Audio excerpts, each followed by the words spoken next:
Trace. The day dawned, and already the time of youth was fleeing the house which the three giants of my dreams had built on the hill of juniper tree and yucca and mesquite bush. I felt the sun of the east rise, and I heard its light crackle and groan and mix into the songs of the mockingbirds on the hill. I opened my eyes, and the rays of light that dazzled through the dusty window of my room washed my face clean. The sun was good. The men of the Llano were men of the sun. The men of the farms along the river were men of the moon, but we were all children of the white sun. There was a bitter taste in my mouth. I remembered the remedy Ultima had given me after my frightful flight from the river. I looked at my arms, and I felt my face. I had received cuts from the tree branches before, and I knew that the next day the cuts were red with dry blood, and that the welts were sore. But last night's cuts were only pink thin lines on my flesh, and there was no pain. There was a strange power in Ultima's medicine. Where was Lupito's soul? He had killed the sheriff, and so he had died with a mortal sin on his soul. He would go to hell. Or would God forgive him and grant him purgatory, the lonely, hopeless resting place of those who were neither saved nor damned? But God didn't forgive anyone. Perhaps, like the dream said, the waters of the river had washed his soul away, and perhaps as the waters seeped into the earth, Lupito's soul would water the orchids of my uncles, and the bright red apples would... Or perhaps he was doomed to wander the river bottom forever, a bloody mate to La Llorona, and now when I walked alone along the river, I would always have to turn and glance over my shoulder to catch a glimpse of a shadow, Lupito's soul or La Llorona, or the presence of the river. I lay back and watched the silent beams of light radiate in the colorful dust motes I had stirred up. I loved to watch the sunbeams of each new morning enter the room. They made me feel fresh and clean and new. Each morning I seemed to awaken with new experiences and dreams strangely mixed into me. Today it was all the vivid images of what had happened at the bridge last night. I thought of Chavez, angered by the death of his brother, seeking the blood of revenge. I thought of Narciso, standing alone against the dark figures on the bridge. I thought of my father. I wondered if he had fired down on Lupito. Now the men on the bridge walked the earth with the terrible burden of dark mortal sin on their souls, and hell was the only reward. I heard my mother's footsteps in the kitchen. I heard the stove clang, and I knew she was kindling last night's ashes. "Gabriel," she called. She always called my father first. "Get up, it's Sunday." Then she muttered, "And oh, such evil things that walked the earth last night." On Sunday morning I always stayed in bed and listened to their argument. They always quarreled on Sunday morning. There were 2 reasons for this. The first was that my father worked only half a day on Saturdays at the highway, and so in the afternoon he drank with his friends at the Longhorn Saloon in town. If he drank too much, he came home a bitter man. Then he was at war with everyone. He cursed the weak-willed men of the town who did not understand the freedom a man of the Llano must have, and he cursed the war for taking his sons away. And if there was very much anger in him, he cursed my mother, because she was the daughter of farmers, and it was she who kept him shackled to one piece of land. Then there was the thing about religion. My father was not a strong believer in religion. When he was drunk, he called priests women, who made fun of the long skirts they wore. I heard a story told in whispers, not meant for my ears, that once long ago my father's father had taken a priest from the church and beaten him on the street for preaching against something my grandfather Marez had done. So it was not a good feeling my father had for priests. My mother said the Marez clan was full of free thinkers, which was a blasphemy to her, but my father only laughed. Then there was the strange whispered riddle of the first priest who went to El Puerto. The colony had first settled there under a land grant from the Mexican government, and the man who led the colonization was a priest, and he was a Luna. That is why my mother dreamed of me becoming a priest, because there had not been a Luna priest in the family for many years. My mother was a devout Catholic, and so she saw the salvation of the soul rooted in the Holy Mother Church, and she said the world will be saved if the people turn to the earth. A community of farmers ruled over by a priest, she firmly believed, was the true way of life. Why two people as opposite as my father and my mother had married, I do not know. Their blood and their ways had kept them at odds, and yet for this we were happy. Deborah, she called, get up, get Teresa cleaned and dressed. Ay, what a night it has been. I heard her murmur prayers. Ay, Dios, I heard my father groan as he walked into the kitchen. The sun coming over the hill, the sounds of my father and mother in the kitchen, Ultima's shuffle in her room as she burned incense for the new day, my sisters rushing past my door, all this was as it had always been, and it was good. Antonio, my mother called, just when I knew she would, and I jumped out of bed. But today I was awakening with a new knowledge. There will be no breakfast this morning, my mother said as we gathered around her. Today we will all go to communion. Men walk the world as animals, and we must pray that they see God's light. And to my sisters she said, today you will offer up half of your communion for your brothers, that God bring them home safely, and half for what happened last night. What happened last night? Deborah asked. She was like that. I shivered and wondered if she had heard me last night, and if she would tell on me. Never mind, my mother said curtly. Just pray for the dearly departed souls. Deborah agreed, but I knew that at church she would inquire and find out about the killing of the sheriff and Lupito. It was strange that she should have to ask others when I, who had been there and seen everything, stood next to her. Even now I could hardly believe that I had been there. Had it been a dream? Or had it been a dream within a dream? The kind that I often had and which seems so real. I felt a soft hand on my head and turned and saw Ultima. She looked down at me, and that clear, bright power in her eyes held me spellbound. How do you feel this morning, my Antonio? She asked, and all I could do was nod my head.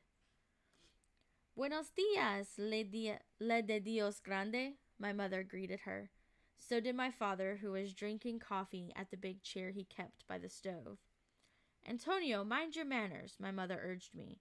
I had not greeted Ultima properly. Ay, Maria Luna, Ultima interrupted. You leave Antonio alone, please. Last night was hard for many men, she said mysteriously, and went to the stove where my father poured her some coffee. My father and Ultima were the only people I ever knew that did not mind breaking their fast before communion. The men, yes, my mother acknowledged, but my Tony is only a boy, a baby yet. She placed her hands on my shoulders and held me. Ah, but boys grow to be men, Ultima said, as she sipped the black, scalding coffee. Ay, how true, my mother said, and clutched me tightly. And what a sin it is for a boy to grow into a man. It was a sin to grow up and be a man. It is no sin, my father spoke up, only a fact of life. Ay, but life destroys the pureness God gives. Does not destroy. My father was becoming irritated at having to go to church and listen to a sermon too. It builds up. Everything he sees and does makes him a man. I saw Lupito murdered. I saw the men. Ay, my mother cried. If only he could become a priest, that would save him. He would be always with God. Oh, Gabriel. She beamed with joy. Just think the honor it would bring our family to have a priest. Perhaps today we should talk to Father Burns about it. Be sensible. My father stood up. The boy has not even been through his catechism. And it is not the priest who will decide when the time comes, but Tony himself. He stalked past me. The smell of gunpowder was on his clothes. They say the devil smells of sulfur. It is true, Ultima added. My mother looked at them and then at me. Her eyes were sad. Go feed the animals, my Tonito. She pushed me away. It is almost time for mass. I ran out and felt the first cool touch of early autumn in the air. Soon it would be time to go to my uncle's farms for the harvest.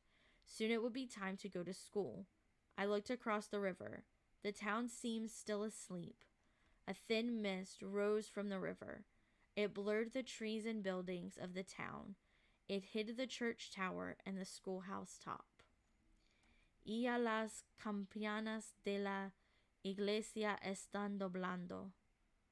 I wanted not to think any more of what I had seen last night. I threw fresh alfalfa into the rabbit's pen and changed their water. I opened the door and the cow bounded out, hungry for fresh grass. Today she would not be milked until the evening, and she would be very heavy. I saw her run towards the highway, and I was glad that she did not wander towards the river, where the grass was stained. Por la sangre de Lupito, todos debemos derogar, que Dios la seque de piña y la lleve a descansar. I was afraid to think any more. I saw the glistening of the railroad tracks, and my eyes fastened on them. If I followed the tracks, I would arrive in Las Pastoras, the land of my birth. Someday I would return and see the little village where the train stopped for water, where the grass was as high and green as the waves of the ocean, where the men rode horses and they laughed and cried at births, weddings, dances, and wakes. Anthony! Antonio! I thought it was the voice of my dreams and jumped, but it was my mother calling. Everyone was ready for Mass. My mother and Ultima dressed in black because so many women of the town had lost sons or husbands in the war, and they were in mourning. Those years it seemed that the whole town was in mourning, and it was very sad on Sundays to see the rows of black-dressed women walking in procession to church. Ay, what a night, my father groaned. Today, 2 more families would be in mourning in the town of Guadalupe, and indirectly the far-off war of the Japanese and the Germans had come to claim 2 victims in New Mexico. Ven acá, Antonio, my mother scolded. She wet my dark hair and brushed it down. In spite of her dark clothing, she smelled sweet, and it made me feel better to be near her. I wished that I could always be near her, but that was impossible. The war had taken my brothers away, and so the school would take me away. Ready, Mama, Deborah called. She said that in school the teachers let them speak only English. I wondered how I would be able to speak to the teachers. Gabriel, my mother called. See, my father groaned. I wonder how heavy last night's sin lay on his soul. My mother took one last cursory glance at her brood, then led the way up the goat path. We called the path from our home to the bridge the goat path, because when we ran to meet our father after his day's work, he said we looked like goats, cabrocitos, or cabritos. We must have made a strange procession, my mother leading the group with her swift, proud walk, Deborah and Teresa skipping behind her, my father muttering and dragging behind, and finally Ultima and myself. Es una mujer que no hay pecado, some would whisper of Ultima. La curandera, they would exchange nervous glances. Hechicera bruja, I heard once. Why are you so thoughtful, Antonio? Ultima asked. Usually I was picking up stones to have ready for stray rabbits that crossed our path, but today my thoughts kept my soul in a shroud. I was thinking of Lupito, I said. My father was on the bridge, I added. That is so, she said simply. But Ultima, how can he go to communion? How can he take God in his mouth and swallow him? Will God forgive his sin and be with him? For a long time, Ultima did not answer. A man of the llano, she said, will not take the life of a llanero unless there is just cause. And I do not think your father fired at Lupito last night. And more important, mihijo, you must never judge who God forgives and who he doesn't. We walked together, and I thought about what she had said. I knew she was right. Ultima, I asked, what was it you gave me to make me sleep last night, and did you carry me to my room? She laughed. I am beginning to understand why your mother calls you the Inquisitor, she said.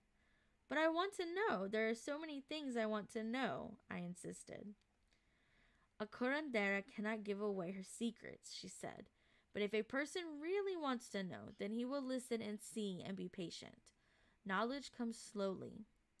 I walked along, thinking about what she had said.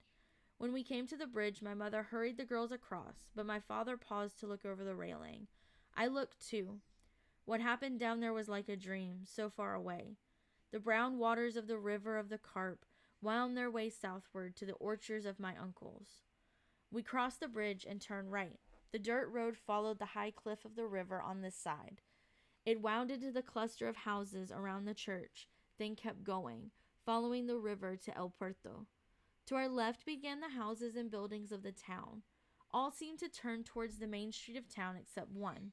This house, a large, rambling gray stucco with a picket fence surrounding the weedy grounds, stood away from the street, perched on a ledge that dropped 50 feet down into the river below.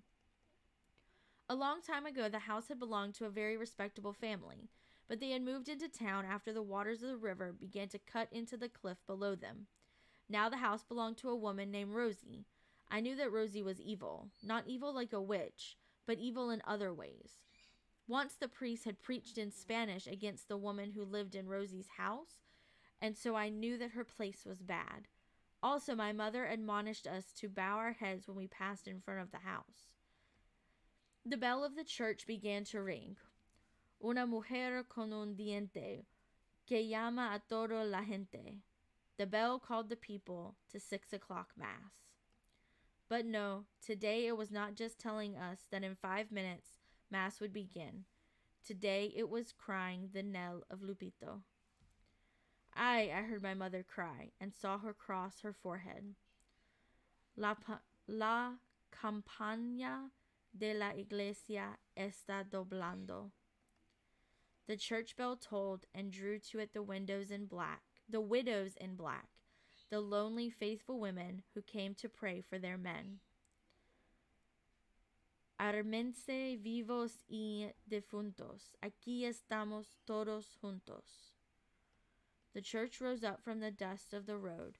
Huge brown granite blocks rose skyward to hold the bell tower and the cross of Christ. It was the biggest building I had ever seen in all my life. Now the people gathered at its doors like ants, asking questions and passing on rumors about what happened last night. My father went to talk to the men, but my mother and Ultima stood apart with the women, with whom they exchanged formal greetings. I went around the side of the church where I knew the boys from town hung around until Mass began. Most of the kids were older than I. They were in the 2nd or 3rd grade at school. I knew most of them by name, not because I talked with them, but because after many Sundays of observing them, I had learned who they were and a little bit about their characteristics. I knew that when I went to school in the fall, I would get to know them all. I would get to know them well. I was only sad because they would be a year ahead of me, and I already felt so close to them. My ole man saw Lupito do it. Ernie pointed his thumb in Abel's face. I knew Ernie liked to brag. Bullshit, Horse cried out. They called him Horse because his face looked like the face of a horse, and he was always stomping at the ground. Chingada. The bastard never had a chance. Bones exploded like a pistol. He grabbed the top of his head and toppled on the dust of the street. His eyes rolled wildly. Bones was even crazier than Horse. I went to the river this morning, Samuel said softly. There was blood on the sand. No one heard him. I knew he lived across the river like I did, but he lived upriver, where there were a few houses just past the railroad bridge. I'll race you, the vitamin kid pawed nervously at the ground. I never knew his real name. Everyone just called him the vitamin kid, even the teachers at school. He could run. Oh, how he could run. Not even Bones in high gear or Horse at full gallop could outrun the vitamin kid. He was like the wind. Bullshit. Horse cleared his throat and let fly a frog. Then Florence cleared his throat and spit a nice wad that beat Horse's by 5 feet at least. He beat you. Damn, he beat you, Abel laughed. Abel was very small, even smaller than I, and he should never have teased Horse. If there was one thing Horse loved to do, that was to wrestle. His long arms reached out, caught Abel before he could move away, and flipped him easily into the air. Abel landed hard on the ground. Cabron, he whimpered. Did he beat me? Horace asked as he stood over Abel. No, Abel cried. He got up slowly, faking a broken leg. Then, when he was out of Horace's reach, he yelled, He beat you! He beat you! Yeah, yeah, yeah, yeah, yeah. My old man was right in the cafe when it happened, Ernie continued. Ernie always wanted to be in the center of interest. He said Lupito just walked in real slow, walked up right behind the sheriff, who was biting into a piece of cherry pie, put the pistol to the back of the sheriff's head. Bullshit, Horace neighed loudly. Hey, Florence, top this one. Again, he cleared his throat and spit. Nah, Florence grinned. He was tall and thin, with curly blonde hair that fell to his shoulders. I had never seen anyone like him, so white and speaking Spanish. He reminded me of one of the golden angels' heads with wings that hovered at the feet of the Virgin in her pictures. Cherry pie? Ah! And there were brains and blood all over the damn place, on the table, on the floor, even on the ceiling. And his eyes were open as he fell, and before he hit the floor, Lupito was out of the door. Bullshit. Damn. Chingada. He'll go to hell, Lloyd said in his girl's voice. It's the law that he go to hell for what he did. Everybody from Los Jarros goes to hell, Florence laughed. Los Jarros was what they called the neighborhood across the tracks, and Horace and Bones and Abel and Florence were from there. You're going to hell, Florence, because you don't believe in God, Horace shouted. Los vatos de los Jarros are tough, Bones gurgled. He wiped his thumbs on his nose, and a green snot dangled there. Damn, chingada. Come on, Florence, let's wrestle, Horace said. He was still angry about the spitting contest. You can't wrestle before Mass. It's a sin, Lloyd cut in. Bullshit, Horace said, and he turned to pounce on Lloyd. But as he did, he saw me for the first time. He looked at me for a long time. Then he called me. Hey, kid, come here. They watched me with interest as I walked towards the horse. I did not want to wrestle with Horace. He was tougher and bigger than I. But my father had often said that a man of the Llano does not run from a fight. Who's that? Don't know, chingada. The horse reached for my neck, but I knew about his favorite trick and ducked. I went low and came up yanking at his left leg. With a hard pull, I flipped the horse on his back. Hiola, a la veca. You just the kid threw the horse. Everyone laughed at Horace in the dust. He got up slowly, his wild eyes never leaving me. He wiped the sweat off his pants. He wiped the seat of his pants and came towards me. I braced myself and stood my ground. I knew I was in for a whipping. The horse came up to me very slowly until his face was close to mine. His dark, wild eyes held me hypnotically, and I could hear the deep sounds a horse makes inside his chest when he is ready to buck. Saliva curled around the edges of his mouth, and spittle threads hung down and glistened like spider threads in the sun. He chomped his teeth, and I could smell his bad breath. I thought the horse was going to rear up and paw and stomp me into the ground, and I guess the other kids did too, because they were very quiet. But instead of attacking me, the horse let out a wild, shocking cry that sent me reeling backward. Wah! He brayed. That little run actually threw me. He threw me. He laughed. What's your name, kid? The other kids breathed easier. The horse was not going to commit murder. Anthony Marez, I replied. Antonio Juan Marez y Luna. I added in respect to my mother. Damn, chingada. Hey, you Andrew's brother? Horace asked. I nodded yes. Well, put her there. I shook my head no. I knew that Horace couldn't resist throwing anyone who held out his hand. It was just his nature. Smart kid, Bones laughed. Shut up, Horace glared at him. Okay, kid. I mean Anthony, you're a smart kid. The last guy that threw me was a big 5th grader. You hear? I didn't mean to, I said. Everyone laughed. I know you didn't, Horace smiled. And you're too small to fight. That's why I'm going to let you get away with it. But don't think you can do it again, understand? The message was as much for me as for the rest of the gang, because we all nodded. They all gathered around me and asked me where I lived and about school. They were good friends, even though they sometimes said bad words, and that day I became a part of their gang. Then a bell, who had been pissing against the church wall, called out that Mass was starting, and we all rushed to get the premium pews at the very back of the church.